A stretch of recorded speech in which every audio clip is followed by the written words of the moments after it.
네, 우리 함께 봉독한 오늘 본문 말씀을 통해서 심판 때에 드리는 기도라고 하는 제목의 말씀 여러분들과 함께 나누고자 합니다. 우리가 성경을 보면 특별히 이제 바벨론의 포로로 잡혀가는 그 과정 중에 쓰여진 책들이 있습니다. 1차, 2차, 3차에 걸쳐서 바벨론의 포로로 잡혀가는데요.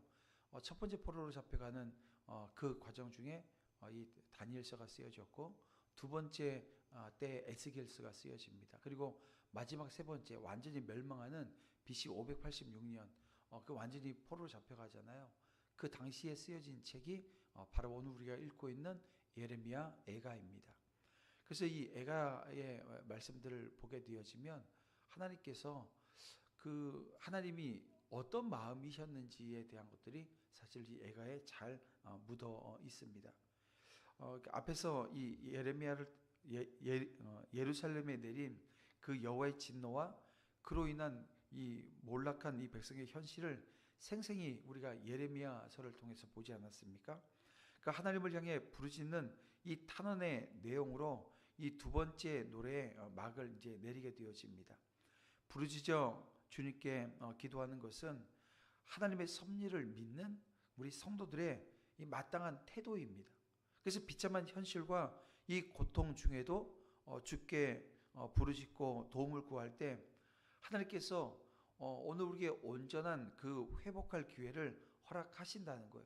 그 믿음의 자리에 서는 것이 오늘 우리 성도들의 모습인 겁니다. 자, 오늘 본문 18절과 19절을 보세요. 여러분, 예루살렘 성은 무너졌습니다. 견고한 성벽도 또 그 안에 있었던 거룩한 성전도 그리고 위엄을 자랑하던 이 왕의 권자도 모두 허물어졌어요. 절망의 바람이 이 골목마다 휘몰아치고 거리는 통곡하는 이들로 가득 찼습니다.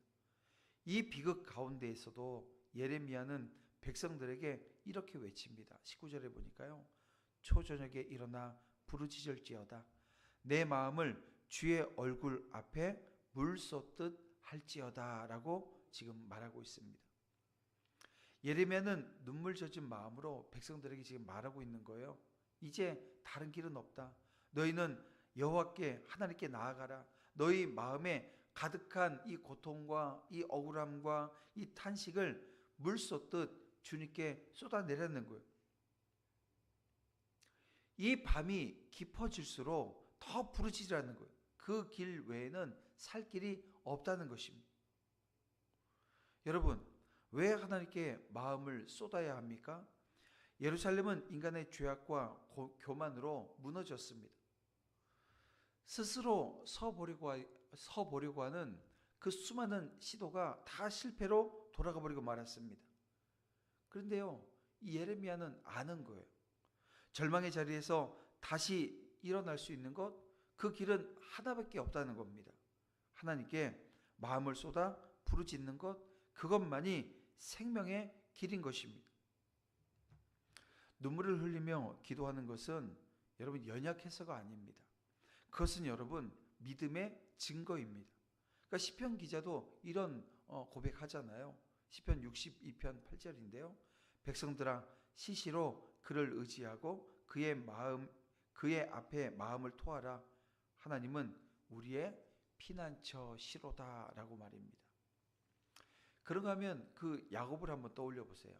야곱이 형 에서의 분노 앞에서 모든 것이 끝난 듯 보이던 그 순간 그는 야복 강가에서 하나님께 매달립니다. 그는 밤새도록 씨름하며 울부짖어요. 그리고 하나님께서 그를 붙드시자 그에게 어떤 일이 발생합니까? 바로 이스라엘이라고 하는 새 이름을 얻게 되어집니다. 예레미야는 바로 그 야복 강가의 기도를 오늘 이 본문에서 우리 성도들에게 요청하고 있는 겁니다. 사랑하는 성도 여러분, 오늘 우리의 삶도 이 무너짐의 자리가 있을 수 있고요. 또 아마 그 무너짐의 자리를 경험하시는 분도 있을 겁니다.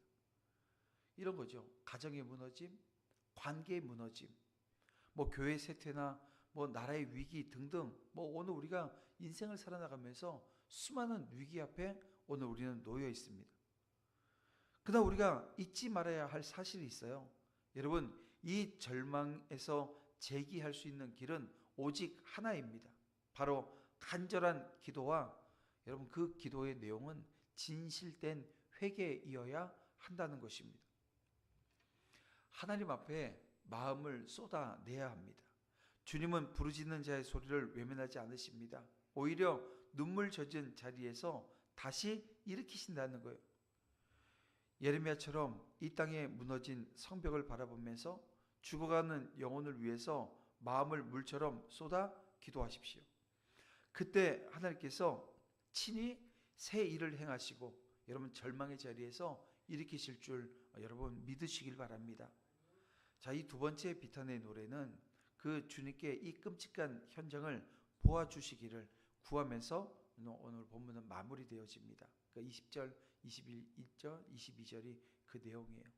이 바벨론 군대가 예루살렘 성을 수개월 동안 포위한 상황에서 이 보급이 되지 않자 여러분 물과 식량이 떨어진 성한 사람들은 이 굶주림에 허덕이다가 어떤 일을 합니까? 이 자식을 잡아먹는 비참한 지경에 이르게 되어집니다. 열약한 아이뿐 아니라 가장 믿음직스러워야 할 제사장과 선지자들도 그 성소에서 이 죽임을 당했습니다. 지루한 공성전, 이 성을 지키고 있고 무너뜨리려고 하는 이 전투 속에 이 성벽 안에 있는 사람들이 지쳐갔습니다.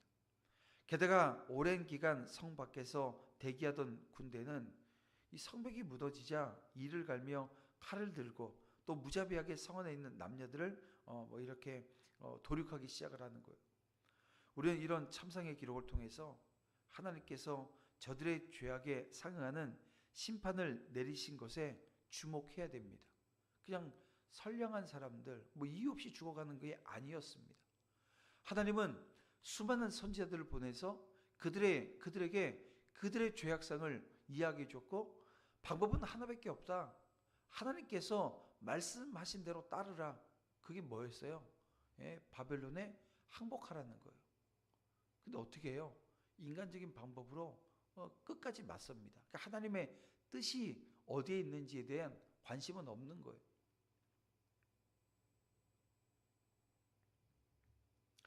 유다의 일반 백성들까지 심판을 받은 것은 그들이 바른 말, 참되고 진실된 말이 자기들이 듣기에 거북한 쓴소리라고 해서 귀를 기울이지 않았던 겁니다. 자기들 귀에 좋은 말만 귀담아 듣는 악행을 저질렀기 때문이라는 거예요. 그리고 이 잠언 15장 10절에 있는 말씀, 도를 배반하는 자는 엄한 경계를 받을 것이요 견책을 싫어하는 자는 죽을 것이니라. 이게 하나님이 주신 말씀이거든요. 여러분 이 말씀처럼 진리의 쓴소리 앞에서 자기를 살피고 돌이키기를 싫어하는 그들은 결국 하나님으로부터 오는 어떤 겁니까? 쓴 심판의 잔을 마시게 되는 겁니다. 자, 여러분 오늘 저와 여러분 이런 사실을 통해서 하나님 말씀을 듣는 것, 어떤 말이 옳은 것이며 어떤 말이 그른 것인지 이 분별하는 것, 그리고 우리의 양심과 이 폐부를 찌르고 우리 골수를 쪼개는 여러분 그런 말씀이 오늘 우리에게 주어진다 할지라도 이 진리의 쓴소리지요. 그 말씀을 우리가 받을 때 어떻게 될까요? 마음에 새기는 거예요. 이게 여러분 얼마나 중요한 일입니까? 그러니까 각성하는 겁니다. 근데 우리는 어떤 그 자리에서 각성합니까? 이 복음 앞에 각성해야 됩니다. 여러분 십자가 복음, 십자가 은혜 앞에 다시 한번 하나님께서 내게 어떤 사랑과 어떤 은혜를 베풀어 주셨는지, 또 하나님께서 그로 인해서 우리에게 어떤 삶의 자리를 원하시는지, 먼저는 이 복음 앞에 각성하지 않으면요, 그 삶의 우리의 행위에 대한 것들은 아무리 각성해도요, 이 각성하는 그때뿐이지 여러분 아무것도 없는 겁니다. 복음 앞에 다시 한번 우리가 서야 합니다. 그래서 하나님 말씀은 물론 이웃의 말을 들을 때에도 그것이 듣기 좋은 소리인가 보다 먼저 바르고 옳은 말인가 이걸 판단하는 거예요. 누군가 내게 말한다고 그 말 듣고 있는 게 아닙니다. 이렇게 육신적으로는 쓰더라도 옳고 그른 말씀이라면 오늘 우리가 겸손한 태도로 받아서 자기를 돌아보는 거예요. 그리고 공의로우신 하나님의 심판대 앞에서 옳고 칭찬받는 복된 자로 서고자 여러분 오늘 우리가 하루의 삶의 자리도 온 힘을 다해 기울여야 되는 겁니다. 그래서 우리는 이런 본문에 이런 참상에 눈을 감으면 안 되는 거예요. 반역의 그 결과를 우리가 봐야 합니다. 그리고 이 반역의 이 결과를 바라보면서 오늘 우리가 해야 되는 것은 주님을 바라봐야 한다는 겁니다. 예레미야는 그래서 크게 노래합니다. 오늘 20절에 여호와여 보시옵소서. 여러분 그는 하늘을 바라보면서 주님의 이 참상을 보아주시기를, 그리고 이 모든 것이 하나님의 진노 그 하신 것임을 모든 자에 보여주시기를, 여러분 17절에서 그러겠지만 다시 한번 21절, 22절에서 구하고 있는 것입니다. 선지자를 통해서 그리고 모세를 통해 주신 경고를 끝까지 거역하던 자들이 어떤 결과를 맞이하는지를 이 백성도 볼 수 있도록 말입니다. 여러분 비참한 현실에 우리가 눈물을 쏟는다고 한다면 여러분 반드시 눈을 들어 하늘을 보십시오. 그래야 비극이 끝나고 여러분 구원이 시작되어지는 거예요. 여호와의 날에, 그 주님의 날에, 그 주님의 친히 행하실 공평하고 정의로운 그 심판을 오히려 기대할 수 있도록 이제 눈을 들어 하늘을 보고 여러분 삶을 돌이켜 주님께 나아가는 오늘 우리 모두가 되어질 때 여러분 은혜가 언제 흐르는 겁니까? 그 사이에 은혜가 흐르고 그 모든 과정이 은혜로 가득 차는 여러분 그 기쁨을 우리가 맛보게 되는 겁니다. 그렇지 않다고 한다면 어떤 일이 발생할까요? 그 옛날 이스라엘 백성들처럼 되고 마는 겁니다. 우리는 이스라엘 백성들의 역사를 보면서 우리 타산지석이라 하잖아요. 이걸 여러분 삼아야 하는 겁니다. 우리들 성도들은 물론 택한 백성들에 대한 하나님의 자비와 긍휼, 은혜로우심이 얼마나 크다라고 하는 사실을 우리가 알아야지만 택한 백성 또한 하나님을 대적하는 자리에 서며 또 하나님의 말씀에 멸시하는 자리에 서게 되어지면 그 하나님의 이 진노의 심판이 임한다, 피할 수 없다라고 하는 사실 또한 분명히 인식하게 되어집니다. 그래서 먼저 해야 될 것이 막 이런 참상을 보면서 헤아려 깨닫는 그 은혜 자리에서, 이게 은혜 자리라고 제가 얘기하잖아요. 은혜를 구하고 먼저 은혜 앞에 서야 되는 겁니다. 십자가의 은혜가 오늘 우리를 각성하게 해요. 그리고 내 삶의 자리를 돌아보면 어떻게 될까요? 회개의 눈물이, 회개의 자리가 회복되어집니다. 여러분 제가 지금 이렇게 풀어서 여러분에게 말씀드리지만 여러분 이 과정이 내가 눈물을 흘리고 내가 정말 마음을 쏟아야 되겠다 아무리 해도 그게 회복이 안 되면요 아무것도 아닌 겁니다. 여러분 오늘 저와 여러분의 삶의 자리가 은혜로부터 시작해서 다시 한번 내 삶의 자리를 돌아보는 역사에 있기를 원합니다. 왜냐하면 우리가 사는 이 세상을 보세요. 넘치는 죄악으로 가득 찬 세상입니다. 그 죄악이 넘치는 세상에서 비참한 현실을 외면하는 것은 어떤 겁니까? 편리한 선택일 뿐입니다. 우리와 상관없는 듯 얼굴을 돌리고 살던 대로 계속 살아가면 되기 때문이에요.